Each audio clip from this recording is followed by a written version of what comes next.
Bueno, muy buenas tardes. Bienvenidos a esta conferencia acerca de producción de contenidos editoriales transmedia.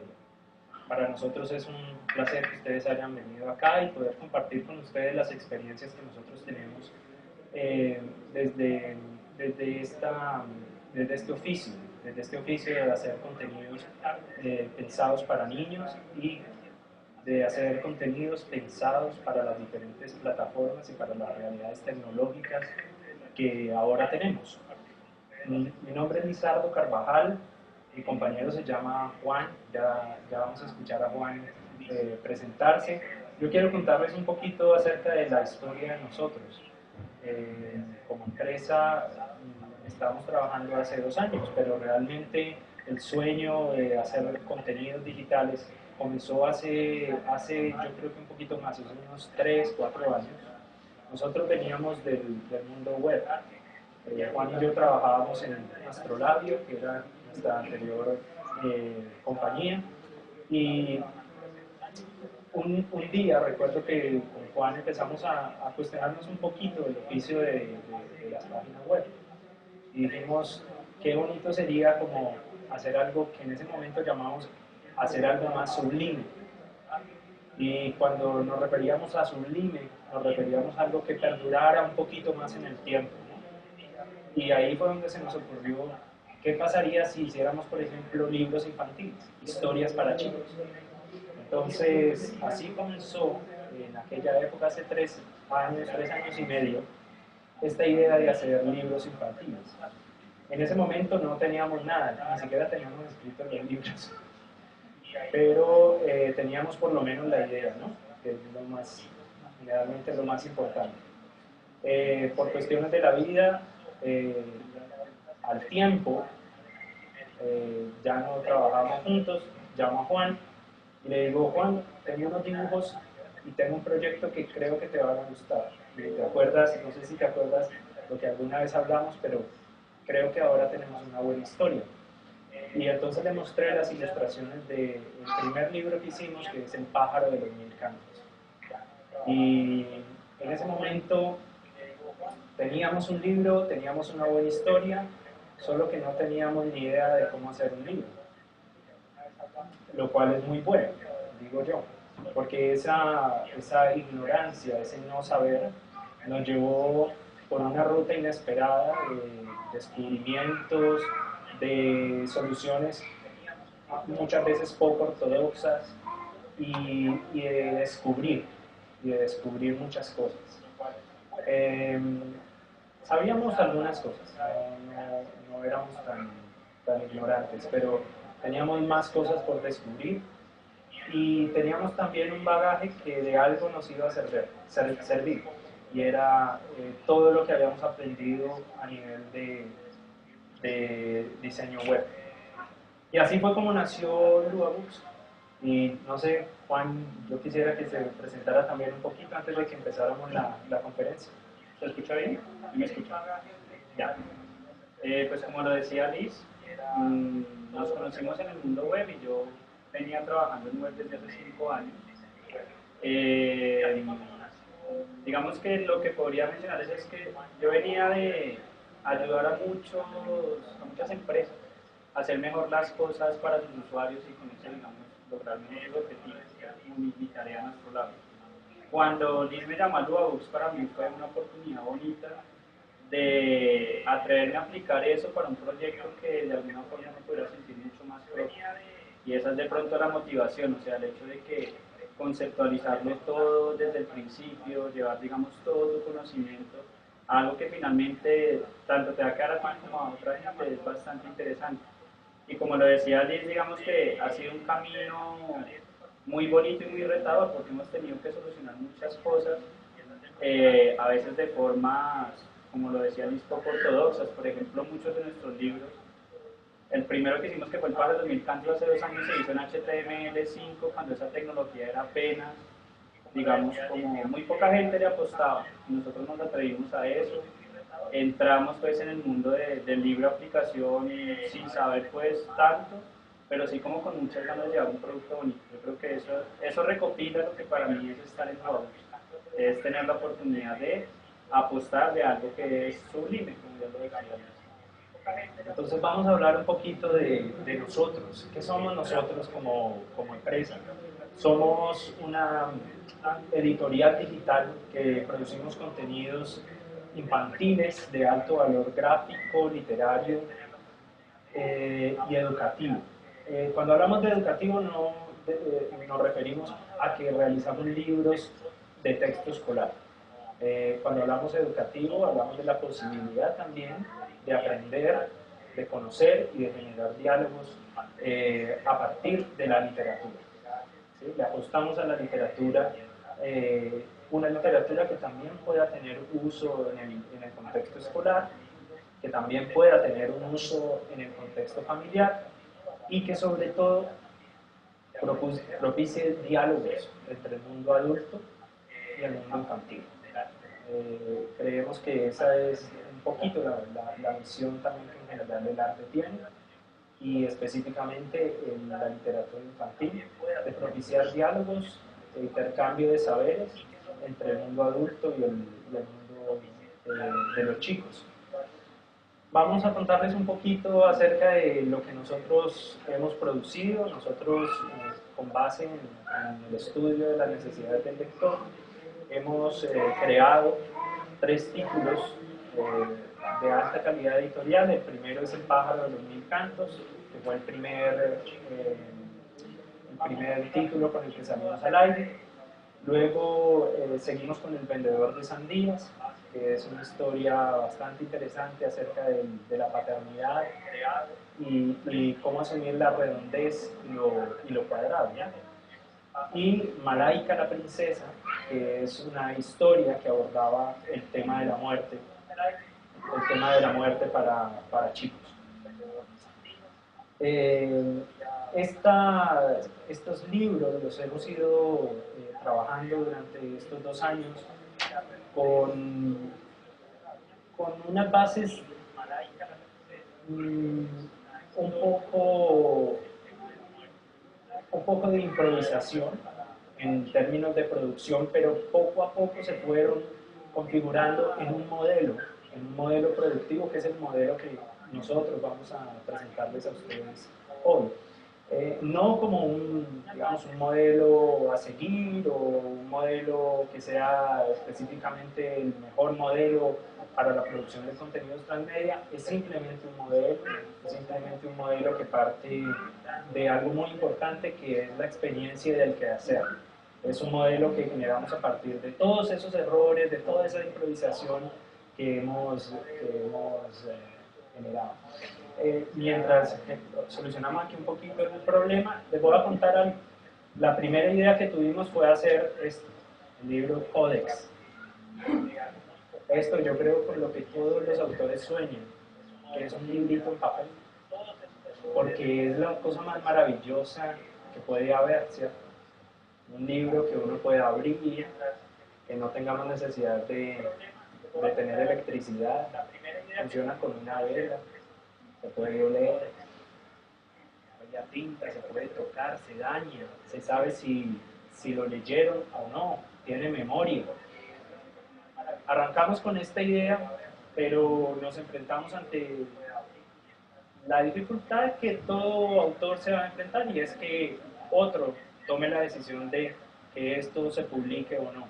Y dijimos que no queríamos eso, que queríamos eliminar esa distancia entre el lector y nosotros, y por eso llevamos el libro a este formato electrónico, y generamos un libro aplicación. Así comenzó esta tarea de hacer libros. Así hicimos la producción del pájaro de los mil cantos, que es un libro de aplicación acerca de la identidad, el cual fue ganador del mejor libro de aplicación en el CREA Digital 2013. El vendedor de sandías, como hablábamos, un libro para nuevos padres, una visión diferente del mundo circular y del mundo cuadrado. Y Malaika, un corto animado infantil acerca de la muerte. ¿Cómo fue que llegamos un poco a construir este modelo tecnológico que hoy vamos a presentar? Primero tenemos que decir que nosotros trabajamos bajo un enfoque de contenidos transmedia. ¿Qué es este cuento de los contenidos transmedia? De lo cual se viene hablando muchísimo. Vamos a tener una parte en la conferencia en la cual vamos a profundizar acerca del concepto de transmedia, pero vamos a decir que lo primero a lo cual nosotros nos enfrentamos fue a que teníamos que producir un libro para un dispositivo, que era el iPad. Fue lo que primero nosotros soñamos, ¿cierto? Tener un libro para iPad. Posteriormente nos fuimos dando cuenta que la realidad tecnológica de los usuarios no era necesariamente esta.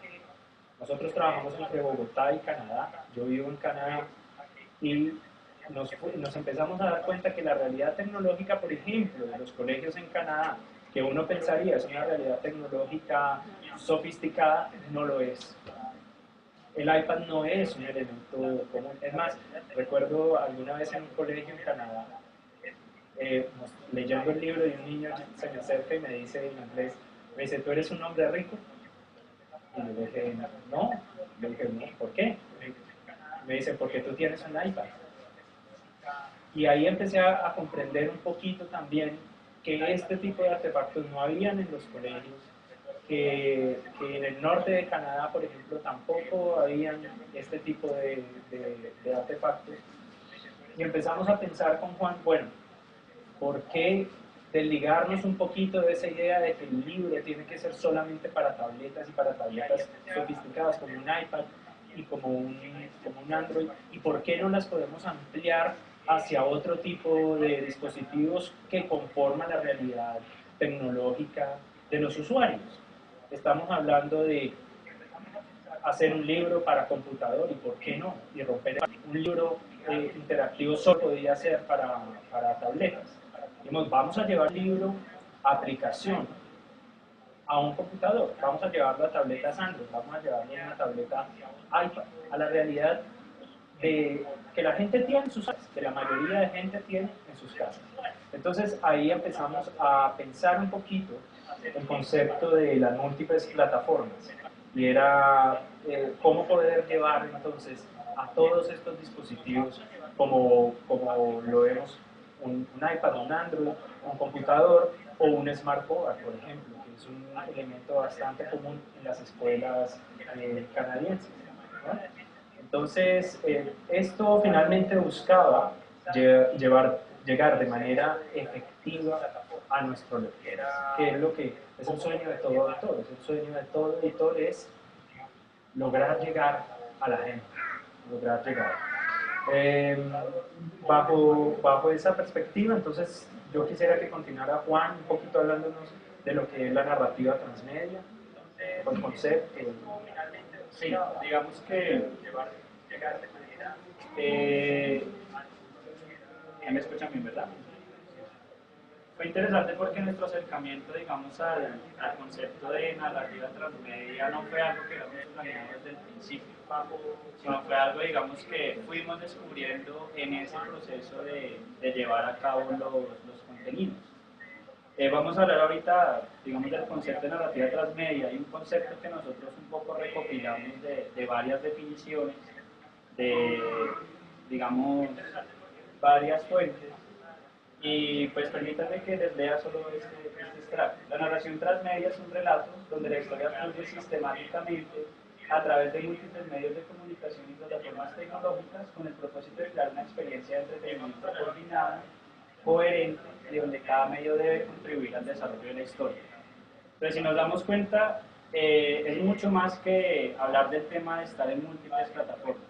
Es el hecho de cómo yo concibo desde la producción editorial una historia que pueda ser contada desde diferentes canales, desde diferentes formas, y que pueda aprovechar diversas formas de acercarnos al contenido. Igual cuando uno se pone a pensar en el tema, que en este momento, digamos, mucha gente gira alrededor de ese tema, se puede preguntar uno si en realidad es un concepto novedoso, o si se trata de algo que solamente se viene haciendo en los últimos años. Y puede uno de pronto analizar casos como este, por ejemplo.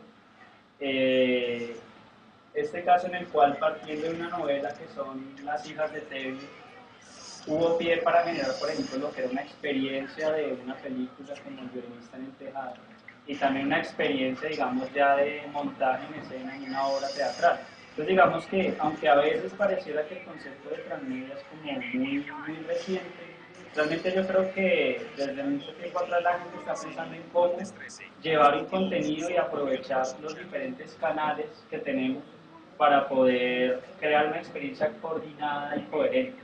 O sea, que la historia y el acercamiento que yo tengo, por ejemplo, en el libro en papel, no necesariamente sea el mismo acercamiento que tengo en un corto animado.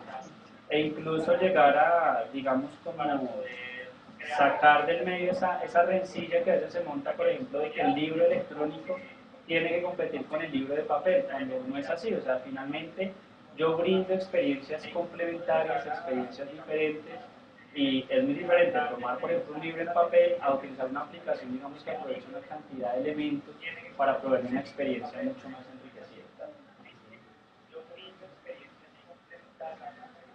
Sí, lo que queremos decir con esto es que realmente el concepto de transmedia, del cual tanto se habla, pues es una tendencia que viene desde hace mucho tiempo.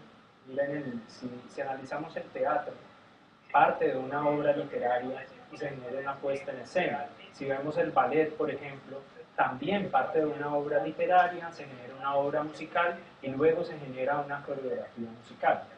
Es la integración de las artes que buscan generar nuevas experiencias en la gente. De igual manera la ópera, que mezcla el teatro, la literatura, la música, y bueno, por supuesto el cine.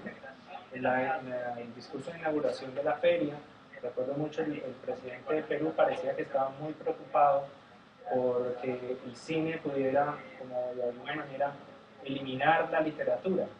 Yo personalmente considero que eso es una discusión que no tiene absolutamente ningún sentido.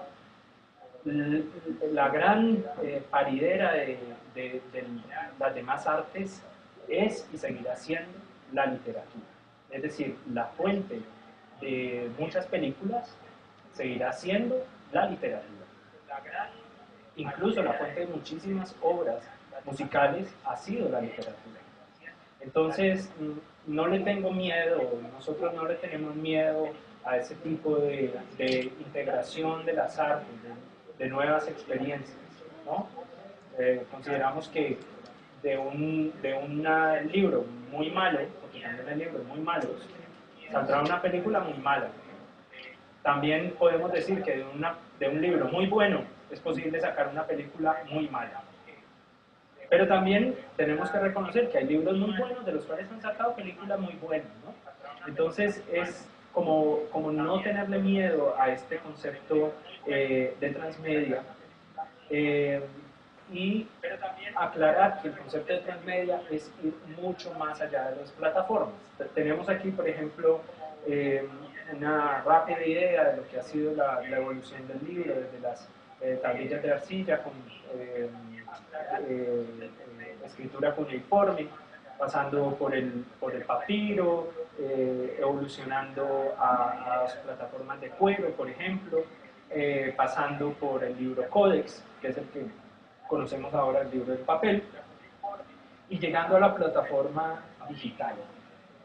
A nosotros nos gusta definir específicamente el libro como aquello que permite ejercer libertariamente la lectura. ¿Sí? Si un libro no se puede leer, si algo está puesto en una plataforma donde no se posibilita la lectura, no es libro. Pero para nosotros es tan libro, un libro en códex, como un libro que se pueda poner en una plataforma digital. ¿Sí? Y la esencia del libro es y seguirá siendo que se puede ejercer el acto libertario de la lectura. De lo que se trata, más allá de llevar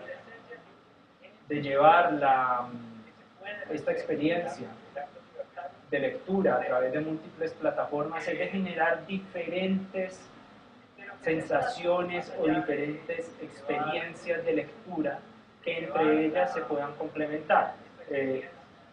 Nosotros por algo ponemos el libro acá arriba, y es porque la fuente seguirá siendo la obra literaria. De ahí se pueden derivar muchas cosas, como por ejemplo un corto animado, se puede derivar un libro aplicación, se puede generar una aplicación para computador, se podría generar alguna aplicación específica para smartphone, para un e-reader o un audiolibro, por ejemplo. Sería bueno también notar que el transmedia también tiene unas implicaciones directas no solo en la experiencia de lectura, sino también en la forma como yo involucro a los lectores en cada etapa del proceso de producción. Porque de alguna forma estar en diferentes medios, ya. Estar en diferentes medios me permite también ir haciendo un acercamiento y una estrategia, digamos, mucho más coordinada. Hablando, por ejemplo, del caso de Malaika. Malaika fue una historia que desde el principio pensamos, bueno, o sea, ¿cómo hacemos para tener un contenido que pueda ser mucho más ágil a la hora de llevarlo a la gente que un libro aplicación? Y se nos ocurrió la idea de sacarlo como un corto infantil. Y más adelante, por ejemplo, vamos a profundizar en cómo fue ese proceso. Pero lo cierto es que haber decidido primero hacer un corto infantil nos permitió empezar a establecer un diálogo con los lectores desde antes de que existiera, por ejemplo, un proyecto de aplicación. Y más adelante, por ejemplo, Sí, a mí, por ejemplo, ahora se me ocurre, no sé si, ¿quién conoce la experiencia de las novelas por entrega? ¿Quién se acuerda de eso? ¿Alguien sabe de eso? ¿No? Bueno, eso, no, novelas por entregas eran novelas, eso lo inventaron en España. Cogían una novela y la empezaban a dar por entregas, la enviaban a través del periódico. Entonces cogían una novela, que antes era una obra literaria completa, y la empezaban a entregar a través del periódico. Miren que eso empezó tal vez hace unos, no sé, hace unos 40 años, debió haber sido esto. Ya era una experiencia transmedia, en tal sentido en que empezaron a dosificar la entrega de una obra que antes era una obra completa, ¿no? Y eso lógicamente que generaba otra sensación de la lectura, en la medida en que me entregaban una parte de la novela, yo la leía y tenía que esperar a que saliera esa otra parte. Bueno, tantas cosas que se han hecho a nivel de la creatividad editorial y ha sido precisamente el libro infantil uno de los que más ha dado, más entregado originalidad, creatividad. Recordemos, por ejemplo, los libros pop-up. ¿Se acuerdan de los libros pop-up? Los llamados libros animados, creo que le decíamos aquí en Colombia, ¿cierto? Después empezaron a salir libros con cassette, en la época del cassette. Luego libros que venían con un DVD y que eran los famosos audiolibros, donde había un sonidito de una campana, entonces la mamá pasaba la hoja, le pasaba la hoja al libro. Y muchísimas otras cosas de gran creatividad. Aquí tenemos, por ejemplo, un libro que se llama El Animalario Universal, ¿sí? Del profesor Revillot, que es un libro de láminas intercambiables, por ejemplo. Bueno, tantas ideas y tantas cosas interesantes que ha dado el libro infantil, hasta llegar a tener presencia en soportes digitales como un iPad. Ahí tenemos un libro aplicación bastante recomendado, bastante bonito, que se llama Los libros voladores de Morris Lesmore. Un libro aplicación que explora una serie de características que es lo que nosotros hemos hecho. No quiero avanzar en la exposición sin antes mostrarle un poquito ya realmente lo que nosotros hacemos, porque pienso que estamos hablando un poquito en abstracto. Me gustaría compartirles nuestro corto animado Malaika. Tal vez un pedacito, no toda la película, pero sí las primeras escenas, para que vean cómo esta idea de comenzar con una obra literaria, llevar esa obra literaria a un formato de película, luego esa película llevarla a un libro y ese libro generar varias aplicaciones. Eh, Vamos a hablar un poquito de eso, pero quiero también mostrarles y compartirles con mucho cariño lo que nosotros hacemos.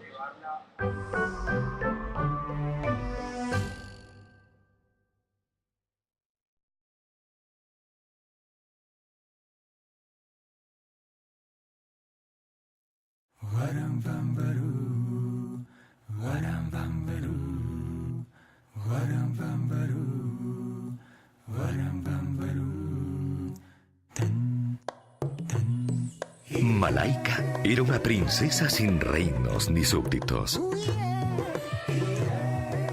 Aunque no ordenaba sobre nadie y nadie le pagaba tributos, era una princesa de verdad. Por lo menos así lo era para sus padres, Komba y Nari, dos elefantes de la sabana. Nari, la madre elefante, guiaba la manada en su largo viaje a través de la infinita sabana. En su prodigiosa memoria, Nari guardaba los mapas ancestrales que tenían la ubicación precisa de todos los bebederos de agua. Tenía tan buena memoria que podía recordar con precisión el color azul de la noche en que había nacido o cuántas rayas tenía una cebra que había visto 23 años atrás. Komba no tenía tan buena memoria, pero era fuerte y cargaba siempre a su amada princesa en su lomo. Desde allí, Malaika soñaba que podía alcanzar la luna, mientras su padre le contaba las historias que le hacían soñar. Komba entregaba la princesa. Bueno, eso es un poquito de Malaika, los invitamos a verla. Está disponible en YouTube, la pueden ver en una calidad de HD, en Maguarret también la pueden ver. Y vamos a seguir hablando un poquito de lo que es todas esas posibilidades de vincular las diferentes plataformas. Nosotros vamos a sacar dentro de poco este libro que viene con una aplicación que se llama el Bertron y es una forma de integrar un elemento común como es un teléfono celular, teléfono inteligente, a un libro y volver un libro animado a través de un teléfono.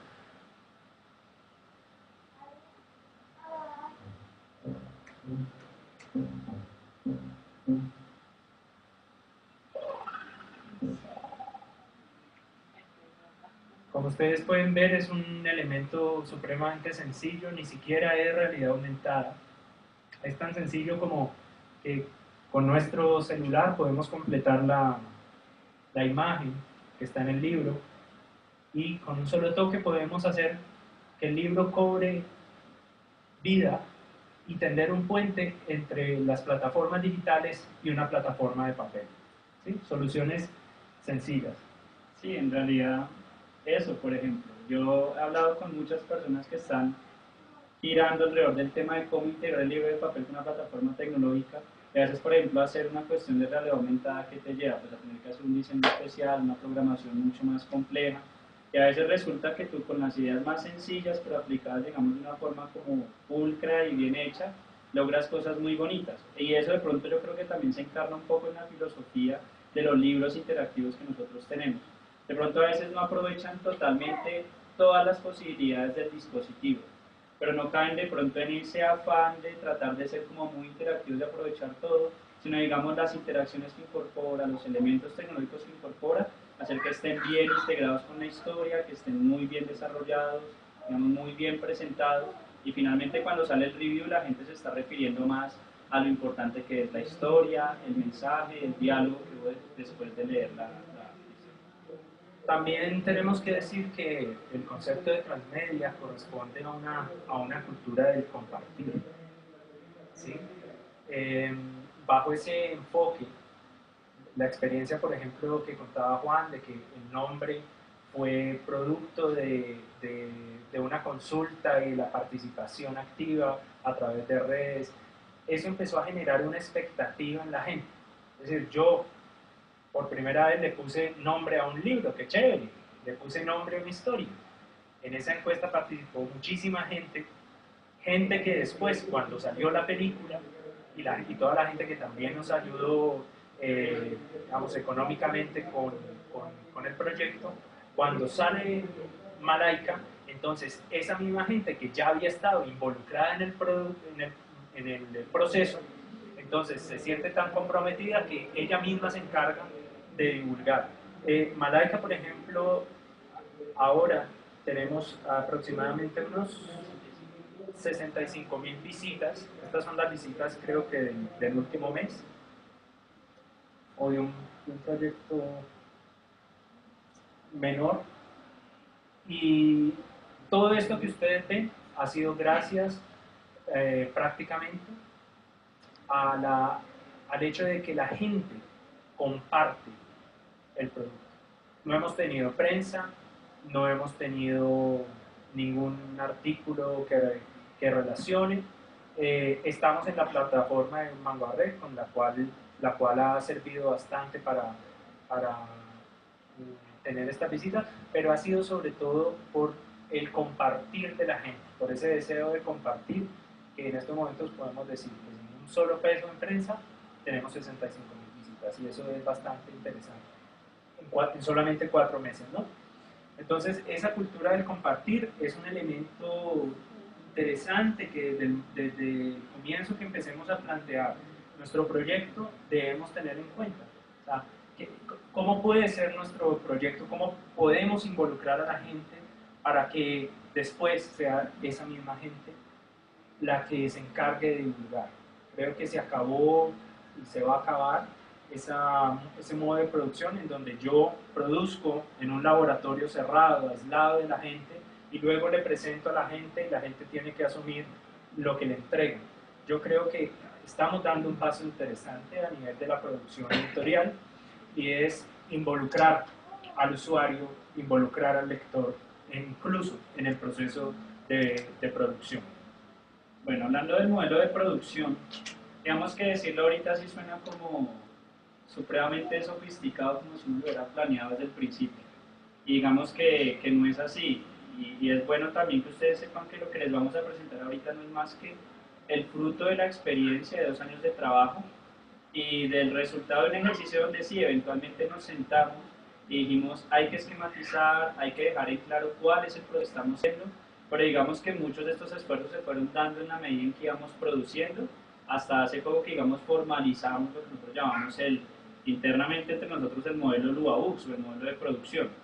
Destacable de ese modelo varias cosas. La primera es que desde el principio el proyecto editorial se piensa para hacer transmedia, o sea, una experiencia en corto animado, en libro aplicación, exige, digamos, un adecuado proceso de planeación, pero también permite ya las ventajas de que con un solo esfuerzo de producción yo puedo tener mi contenido en varios lugares. O sea, digamos que minimiza también retrabajos y es muy óptimo en ese sentido. Nosotros desarrollamos los contenidos a partir de 8 macroprocesos grandes. El primero es el proyecto editorial, que digamos es como la fase de planeación. Después de esto viene el proceso de producción literaria, que como bien lo decía Liz, para nosotros el producto literario es como la base principal del desarrollo de los demás contenidos. Partimos siempre de la obra literaria para empezar a desarrollar el resto. Posteriormente viene un proceso de producción gráfica, que está dividido en 2, digamos uno supeditado como tal a la obra gráfica, y otro de diseño gráfico mucho más utilitario, o sea, también se necesita diseñar las interfaces, los elementos con los que yo voy a hacer promoción, el icono, o sea, todo este tipo de cosas. Después de esto se realiza el proceso de producción sonora, que contempla tanto la producción sonora para el material que es audiovisual, tipo el audiolibro o también la película, y la producción sonora pensada también ya en términos de la aplicación, efectos de sonido, actividades adicionales que va a tener la aplicación, etc. Y en un proceso de animación que se hace, digamos que un solo proceso de animación, y esa animación nos permite luego, la reutilizamos pues para hacer corto animado, etc. Es un solo proceso de animación. Una producción de video que también, digamos, a veces se centra en productos concretos como el corto, pero que va también a lo largo del proceso generando piezas de video que nos ayudan a mantener una comunicación constante con el lector. Entonces nosotros vamos entregando, por ejemplo, pedacitos y como muestra de cómo va avanzando el proyecto, y esto nos ayuda a mantener una comunicación fluida con los usuarios durante el proceso. Y por último hay un proceso de desarrollo de software en el cual digamos que todo ese aspecto creativo se acompaña de un desarrollo técnico pensando en que precisamente pueda funcionar un contenido en diferentes plataformas. Eso está puesto pues en un mapa así grandísimo en el cual vamos a ver digamos un pequeño bosquejo. Este es el mapa del modelo de producción de contenidos editoriales, que es lo que queremos mostrarles a ustedes. De todas maneras, quiero detenerme aquí un poquito. Si alguien tiene una pregunta, digamos, hasta donde hemos mostrado el concepto transmedia, o si quieren que avancemos directamente a presentar el modelo de producción.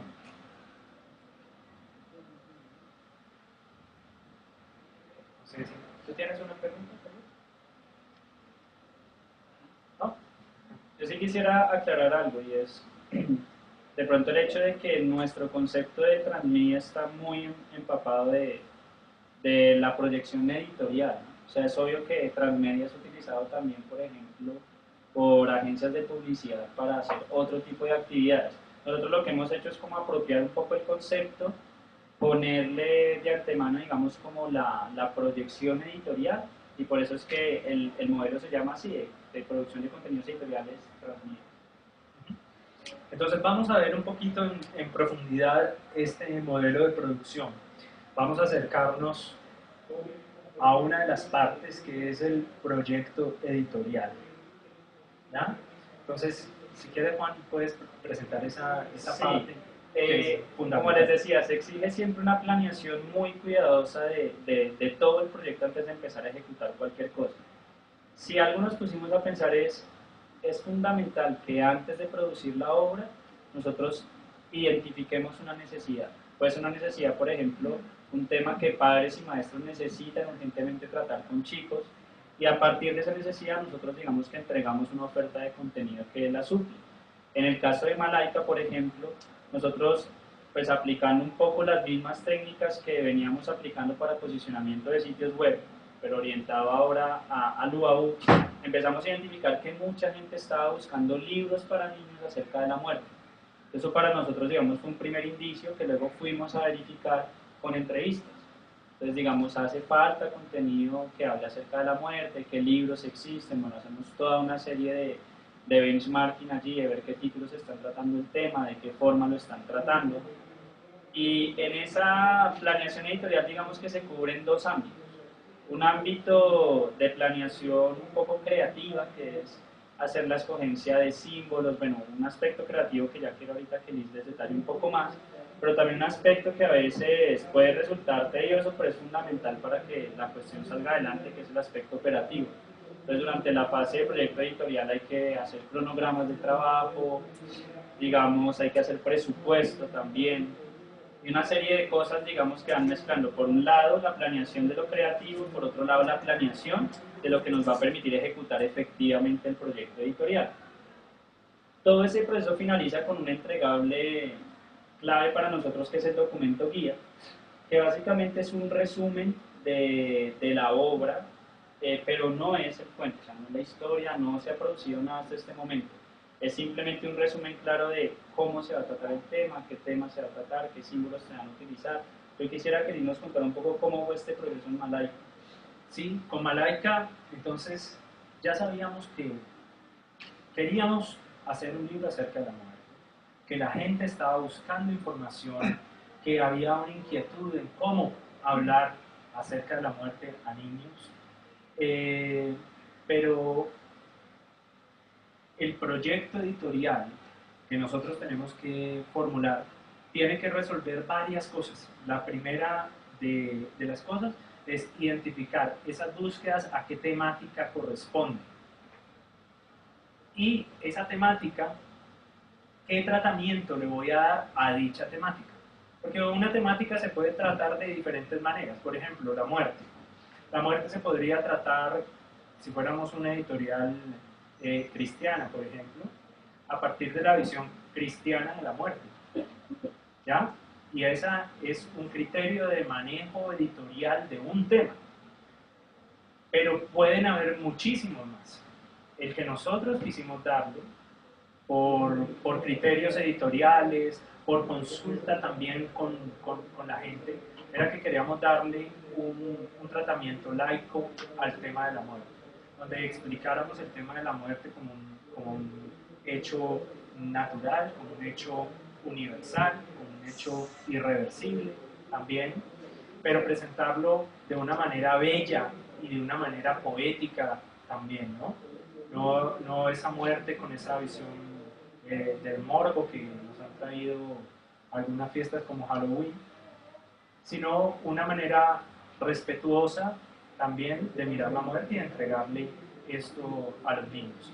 Esa era nuestra primera idea.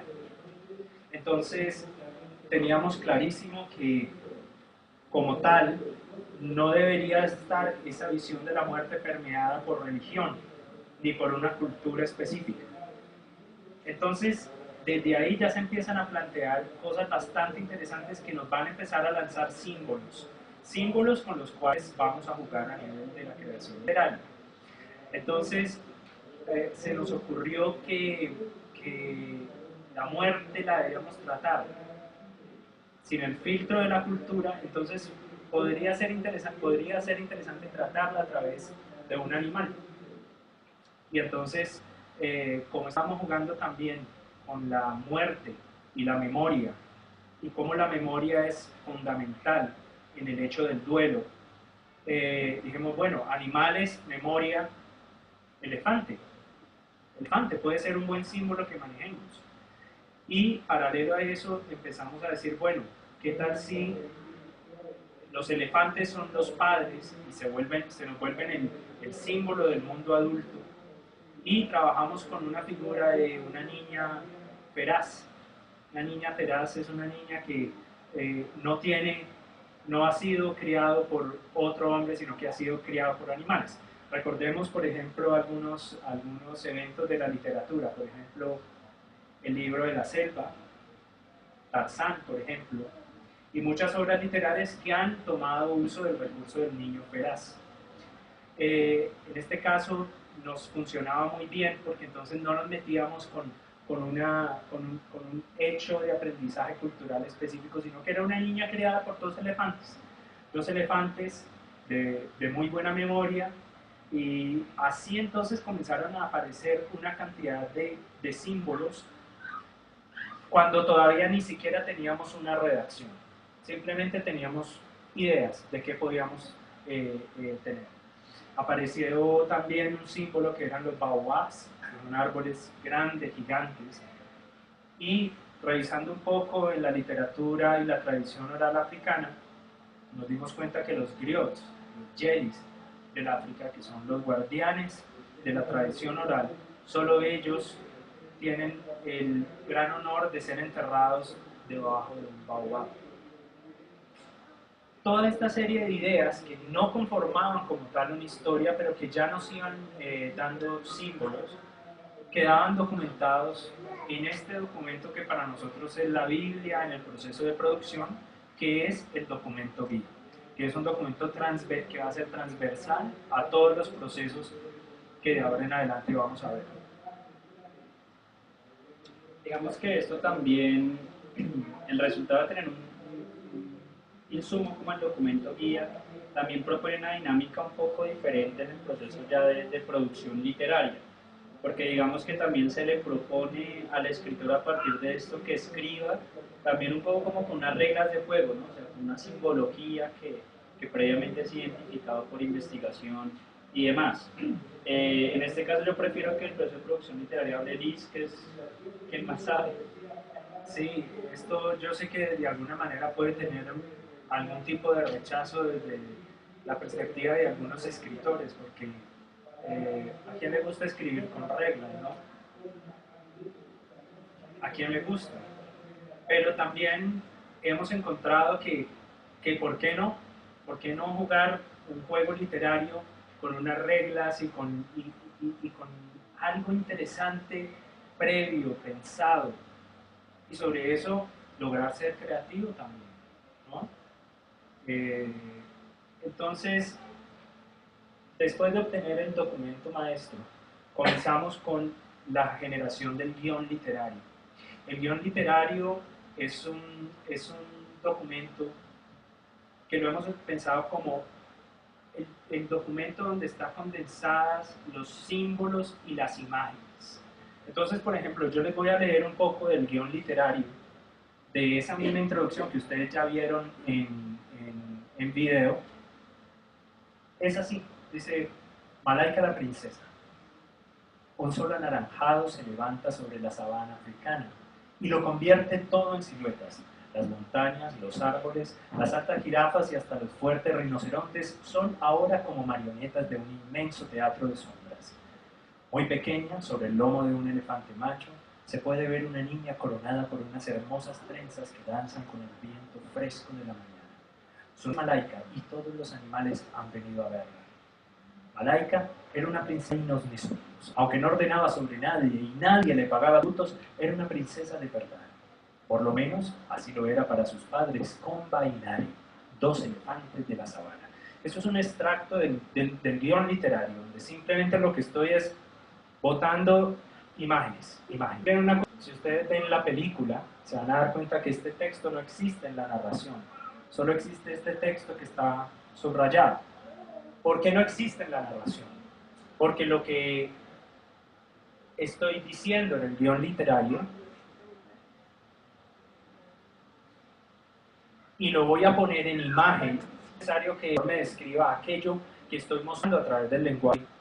Sencillamente lo que estoy haciendo en el guión literario es lanzando las imágenes con las cuales van a jugar los animadores, va a jugar el ilustrador. Entonces, toda esta descripción, todo este preámbulo que ustedes ven aquí, no está en la película, ¿verdad? En la película solamente hemos utilizado esto que tenemos acá.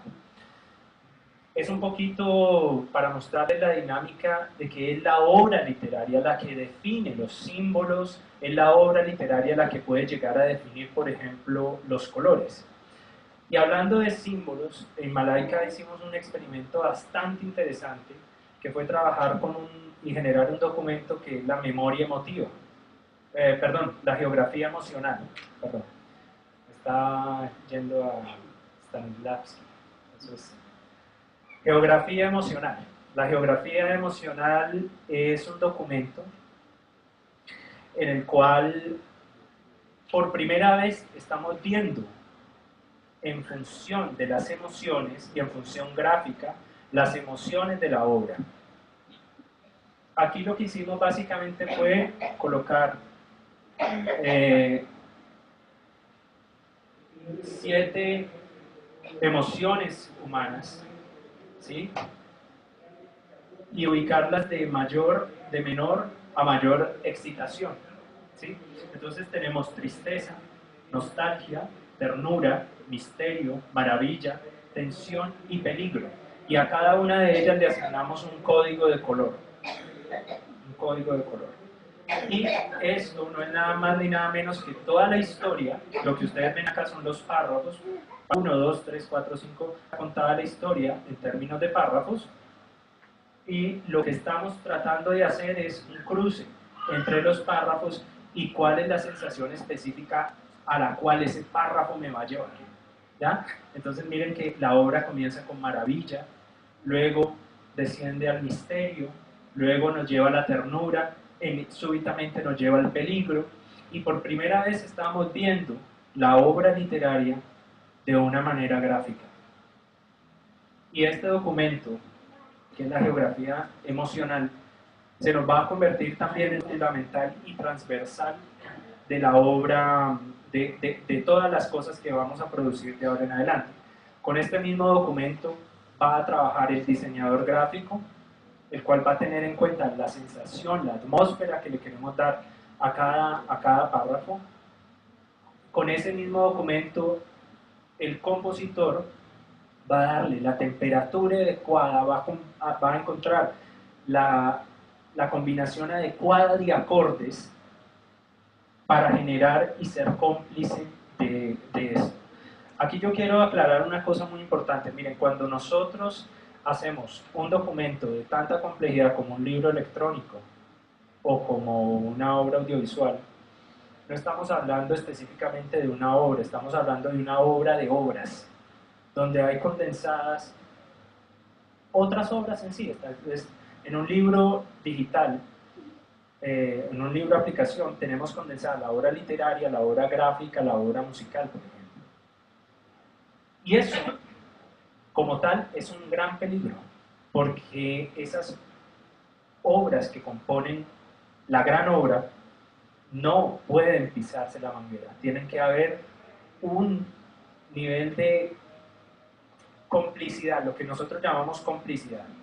Que la gráfica sea cómplice de la obra literaria, que la música sea cómplice de la obra literaria y de la obra gráfica, que no vayan por caminos diferentes, que no se sientan las posturas de la obra en esos aspectos.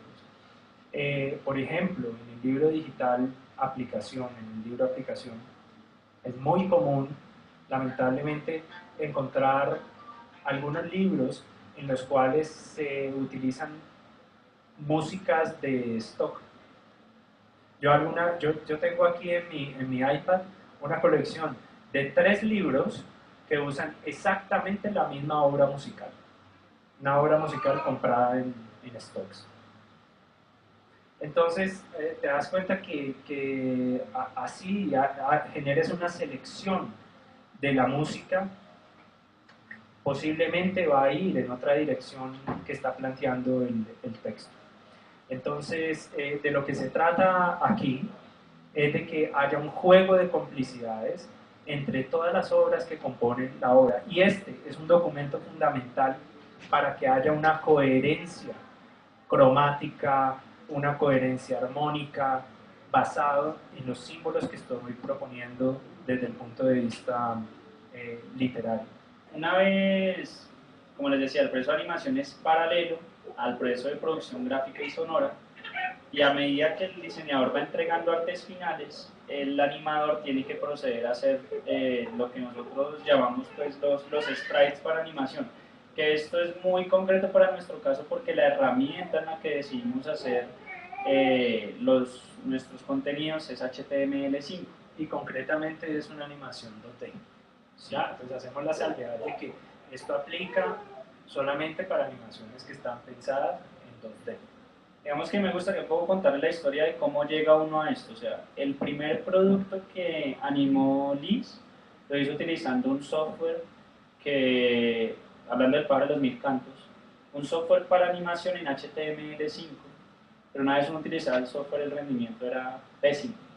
Entonces digamos que empieza todo un proceso de exploración que pasa por varias cosas, por pensar uno de pronto en contratar un desarrollador que haga todo el proceso de animación, digamos, desde código, que pasa por probar, instalar y desinstalar un montón de herramientas, pero que particularmente en nuestro caso se solucionó de una forma bastante curiosa. El software que utilizamos para hacer todo lo que ven es un software con el que se hacen banners, piezas publicitarias para sitios web.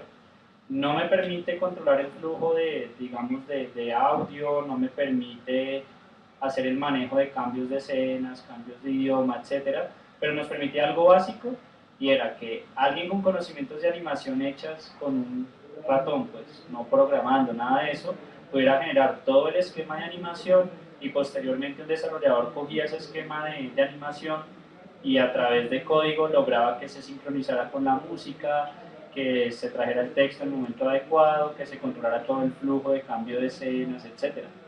Entonces, como les decía, a veces también las soluciones pueden ser soluciones muy básicas, ¿no? El corto de Malaika no está producido utilizando ni After Effects, nada de eso. O sea, prácticamente es un navegador corriendo, algo que se hizo en HTML5, y al mismo tiempo nosotros capturamos la pantalla de un computador. O sea, ni siquiera es, digamos, como un archivo final de un proceso renderizado, no, o sea, es una grabación prácticamente de, si lo queremos llamar así, un sitio web, pues. Entonces es como para que vean que a veces soluciones que pueden parecer como muy locas o muy raras, por lo menos a nosotros nos han funcionado. Por eso se hace ese proceso de sprites para animación. Entonces, esto que es una técnica que se utiliza también en sitios web, que es coger una sola imagen y en un solo archivo de imagen poner como todas las partecitas. Esto es para optimizar tiempos de carga, una cantidad de cosas. Y eso se lleva al software que usamos para la animación. Que como les decía, este es un software que sirve para hacer banners, no permite integrar audio en el timeline, nada. O sea, solamente es una animación muy básica. Y esto es a veces un prueba y error, o sea, las primeras que hacíamos nosotros eran escenas que cargaban supremamente lento, o sea, hemos tenido que aprender de todo, o sea, de cómo hacer, un poco cómo ajustarnos un poco a la herramienta, ¿sí? Porque no tienes, digamos, todas las posibilidades de animación que te puede dar un software, pero por otro lado tenemos las enormes ventajas de que una vez tenemos esto, como ya lo decíamos, funciona en un computador, funciona en un iPad, funciona en Android, funciona en un teléfono, podría llegar a funcionar en línea. Entonces esa es, digamos, un poco la apuesta que hemos hecho. Y me gustaría mostrarles un poco cómo ese proceso se ve ya condensado, o sea, ese proceso que viene de la producción de artes gráficas, que pasa luego por la descomposición de esas artes en sprites, posteriormente al proceso de animación y ensamble con la música, en lo que es este videito que también liberamos que muestra, digamos, como la producción de una escena en particular. Este es el storyboard de la escena número 4, en la que Malaika descubre los sagrados baobabs, los árboles con las flores más hermosas. Malaika no las puede ver, pero pronto descubrirá que los baobabs son árboles que tienen las flores bajo la tierra y que lo verdaderamente hermoso es difícil de ver. Dicen que si pones tu oído en estos mágicos árboles, podrás escuchar las historias que los jellies le cuentan a las flores. Whenever she saw something interesting, Malaika would always have questions.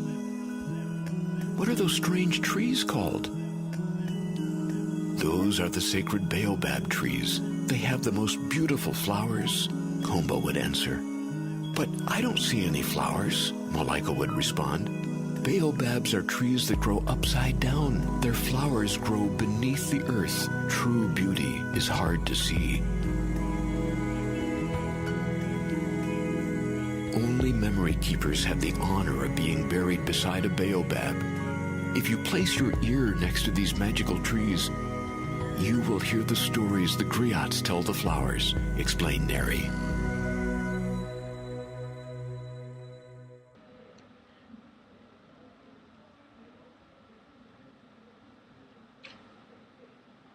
Bueno, más o menos cuando ya empiezan a ver piezas ya animadas, entra el trabajo del productor de video, que como les decía, va por un lado dirigido a crear el producto audiovisual que es el corto, pero también a generar todas estas piezas, y a generar piezas que se necesitan como el tráiler, el video promocional de la aplicación, en fin.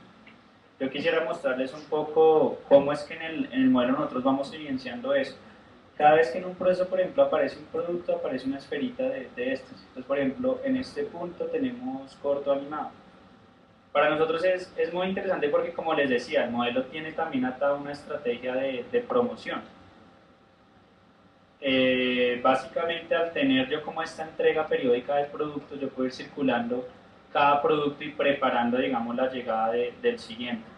Esto, como les decía, surge de la experiencia. Nosotros sacamos el primer libro, que fue El Pájaro de los Mil Cantos, que surgió como libro de aplicación, y notamos lo difícil que era hacerle promoción directamente al libro de aplicación, que es lo que no ha pasado con Malaika. O sea, el hecho de que exista un contenido gratuito, un contenido al que la gente pueda acceder, que pueda compartir, que en cierta medida es mucho más rápido de consumir que un libro de aplicación, nos ha permitido también como ir articulando una estrategia de promoción, y todo esto son como ideas que nos han surgido a la hora de resolver eso. O sea, ¿cómo hacemos que el producto de pronto no llegue a un mercado tan frío, sino que ya haya habido como todo un preámbulo? Y esto es un poco lo que permite el proceso. No sé si quisieras agregar algo de la edición de video de pronto, Nick. No. La edición de video, pues nosotros como Juan lo decía, esto fue muy particular. Lo hicimos a través de capturas de video, capturas de pantalla, porque el programa no nos permitía hacer una exportación de la animación y no queríamos volver a animar, y tampoco queríamos utilizar un video en una tableta. O sea, queríamos que fuera muchísimo más óptimo, y entonces lo que hicimos fue una solución bastante poco ortodoxa. Luego empezamos ya en un estado más maduro de la producción a lanzarle a la gente cositas un poquito más de expectativa como el tráiler. Entonces queremos compartirles el tráiler también. A very special princess traveling with elephants. She will discover a well-kept secret. But hard days will arrive, and she will have to face one of the most difficult challenges. Lua Books presents an animated short film by Lizardo Carvajal, an endearing story filled with fantasy that will carry you to the land of memories.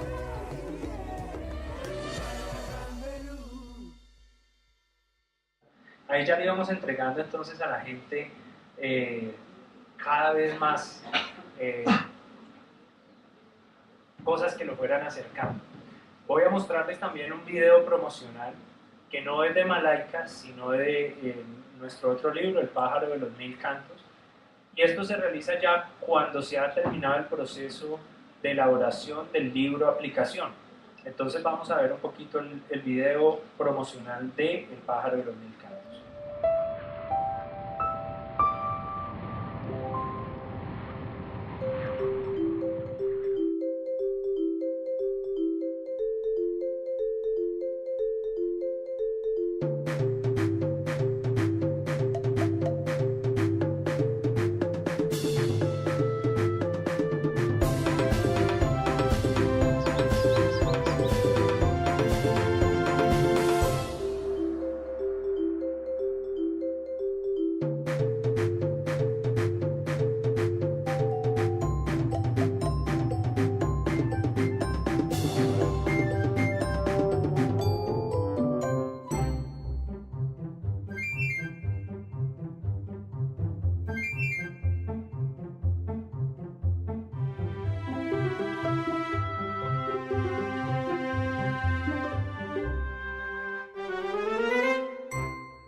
Video promocional. Piezas fundamentales de un trabajo consciente de promoción de los productos que nosotros lancemos, ¿no? Sí. Por último, viene el proceso de desarrollo de software que va a permitir pues, que el libro de aplicación funcione en diversas plataformas. Para nosotros eso creo que es la mejor apuesta que hemos podido hacer, porque es la oportunidad de abrir el producto a mercados que en serio a veces la gente podría pensar que están obsoletos, pero como ya lo veíamos, la realidad tecnológica es otra. Cuando yo compartí la idea de hacer aplicación para computador con otra creadora de libros aplicación, pensó que era, o sea, que era una pérdida de tiempo, ¿sí? Me dijo, como no, o sea, el software para computador ya está mandado a recoger. Pero nosotros creemos que esto fue fundamental para que Crea Digital haya decidido escoger nuestro proyecto. Y finalmente en las escuelas hay un montón de computadores esperando contenidos de calidad también.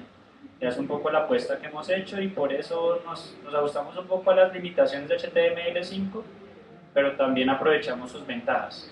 El desarrollo de software básicamente, como les decía, parte de una animación que está hecha en un software de animación, no hay audio, no hay nada, y de nuestra parte, digamos, exigió el desarrollo de lo que nosotros hemos llamado un core, que es básicamente un framework hecho por nosotros mismos que nos permite, digamos, es como que ya parametrizaba muchas cosas del proceso de producción de los libros. Entonces nosotros ya sabemos que la mayoría de nuestros libros, digamos, tienen cierta longitud, trabajamos el libro álbum, se trabajan normalmente entre 8 y 10 idiomas, y todos esos requisitos como, digamos, que comparten todas nuestras aplicaciones, nos permitieron llegar a generar esto, que es una plataforma pues hecha un poco por nosotros mismos, hecha en JavaScript, que también es con lo que se hacen sitios web, pero que básicamente ya coordina las animaciones para que empiecen al tiempo que deben empezar, para que si yo cambio el idioma, entonces realmente cambie el idioma, y un montón de mejoras de experiencia de usuario que vienen solo con las pruebas. O sea, el hecho de que, por ejemplo, si yo me descargo la aplicación, por defecto tome el idioma que yo tengo, que recuerde mis preferencias, y también digamos que ya se hace más complejo en la medida en que se introducen actividades adicionales. En el caso del pájaro de los mil cantos no es solo el libro de aplicación, sino que hay, por ejemplo, unos juegos dentro del libro. Y normalmente esos juegos sí requieren una planeación de software adicional, digamos que le sale un poco del marco de lo que es este core y que digamos hay que hacer ya por cada libro. Pero lo chévere es que con este esquema de desarrollo hemos logrado tener un libro básico, un esquema básico que funciona para muchos libros. Y ahí, por ejemplo, esto para mí es de las cosas más satisfactorias de trabajar en un proyecto como el Lua-Books, o sea, de haberle metido la ficha al Lua-Books.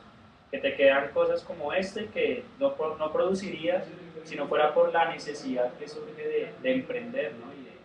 y de hacer algo así como muy a medida. Ese proceso después continúa en el caso de la aplicación para iPad con la subida de iTunes.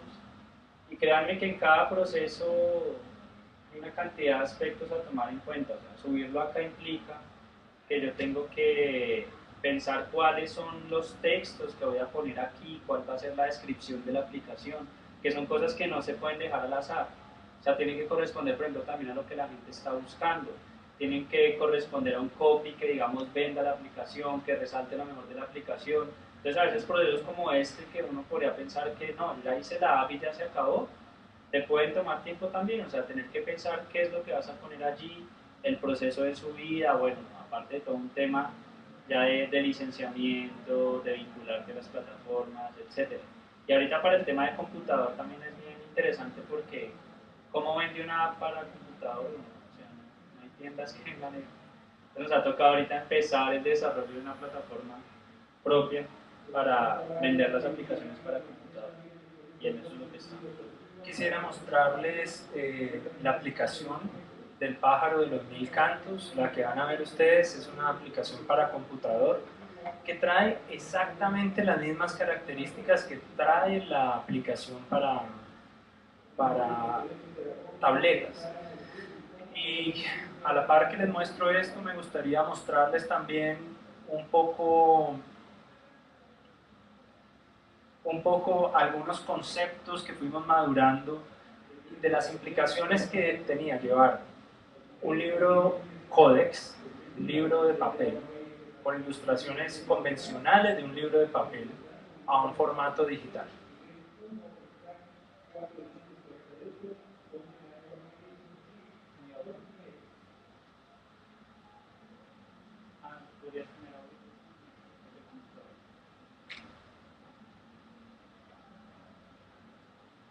Entonces, cuando nosotros arrancamos esto de hacer libros digitales, teníamos muchas expectativas sobre el libro.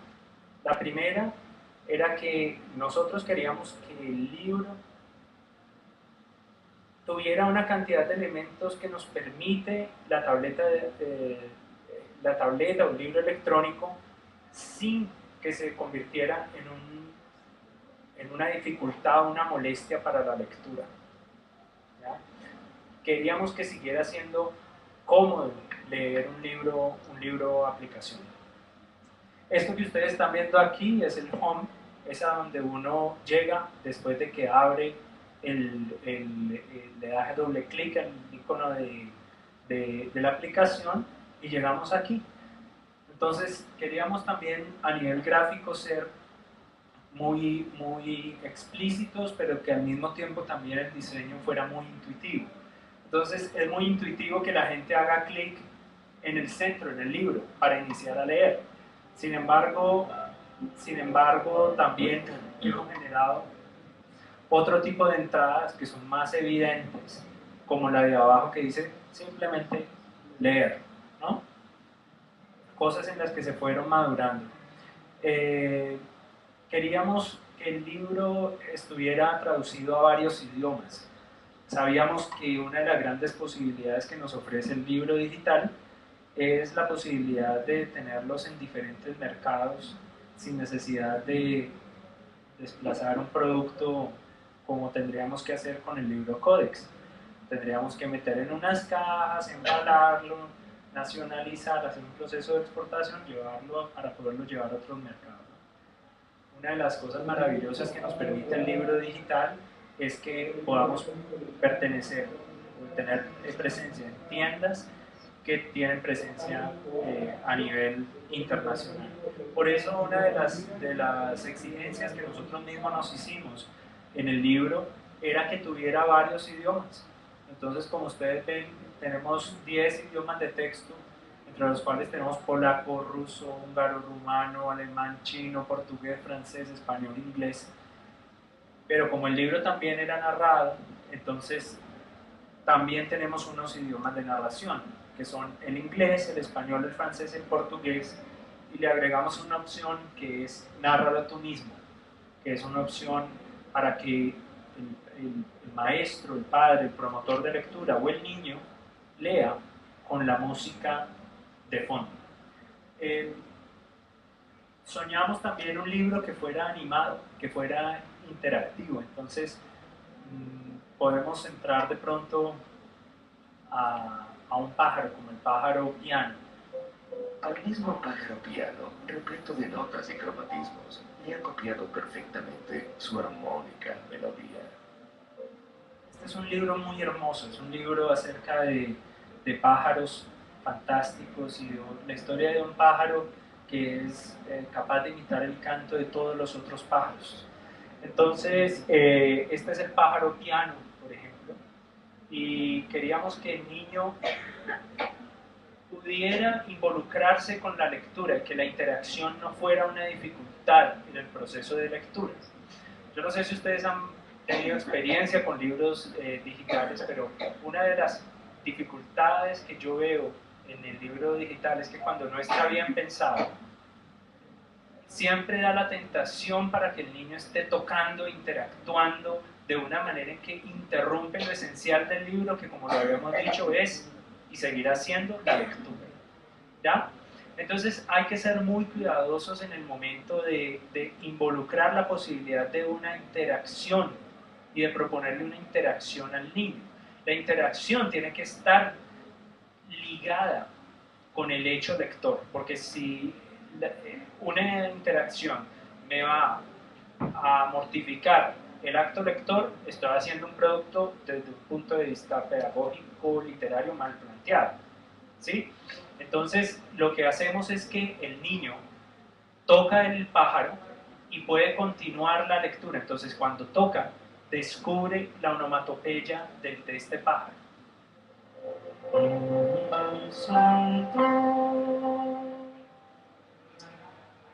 Entonces no es la interacción por la interacción, es la interacción para que el niño vaya descubriendo elementos que también son literarios, ¿ya? Pero también podemos hacer en algún momento una pausa en la lectura y proponerle, por ejemplo, ir a un piano.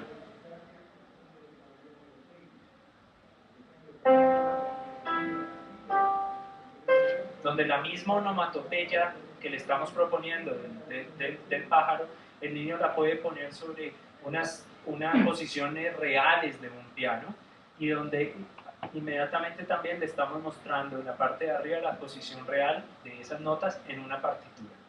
¿Ya? Ese tipo de cosas es tal vez una de las cosas más difíciles cuando uno se afronta un libro digital, y es cómo sacar provecho de todos los recursos que nos permiten estas plataformas electrónicas, siendo cómplices de la obra literaria. Quiero mostrarles también un poquito vamos al home, y con esto quiero terminar la exposición.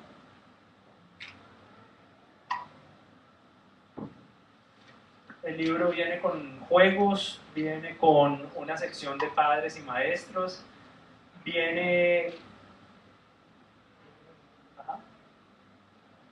Aquí, por ejemplo, podemos ver el laboratorio de pájaros, que es un laboratorio donde el niño puede crear, a partir de combinaciones de partes de los pájaros que él ha visto, nuevos pájaros. Tenemos una parte que se llama el árbol de los sonidos, que es donde hay escondidos 9 pájaros que no están dentro del libro, pero que a través de la onomatopeya el niño puede llegar a hacer una creación de un personaje. Por ejemplo, si escuchamos uno, ese pájaro dice, "Oh", ¿no? Y a través de ese sonido, de esa onomatopeya, el niño puede llegar a hacer una construcción del personaje. El taller de pájaros que he realizado con esta aplicación ha sido muy interesante, ¿no? Los niños escuchan este pájaro, entonces, como vienen de la dinámica del pájaro del tiempo, del pájaro piano, el pájaro gramófono, escuchan la onomatopeya y dicen el pájaro de la pereza. Y entonces a partir de una cosa, una excusa, ¿sí? Prácticamente que le estamos dando, que es la onomatopeya, el niño puede comenzar toda la creación de un personaje a partir de esto. Asimismo, le podemos hacer preguntas al árbol y el árbol nos va lanzando una serie de preguntas que nos van a ir ayudando a crear ese personaje, le van a ir ayudando al niño a crear ese personaje. Es el tipo de interacciones que estamos planteando en el libro. No nos gustan los libros que plantean juegos como tal, o que pretenden hacer ese tipo de juegos, digamos, tan desarrollados, que seguramente los niños están acostumbrados a jugar juegos de muchísima mayor complejidad, y que cualquier cosa que uno pueda plantearles ahí les va a parecer una tontería al lado del Xbox o del Wii o de todas estas cosas de juegos que son verdaderamente juegos bien hechos. Entonces, si no vamos a plantear un juego de esos, tratamos de plantear juegos desde elementos muy simples, pero que permitan un trabajo también escolar, que permitan también un trabajo de promoción de lectura.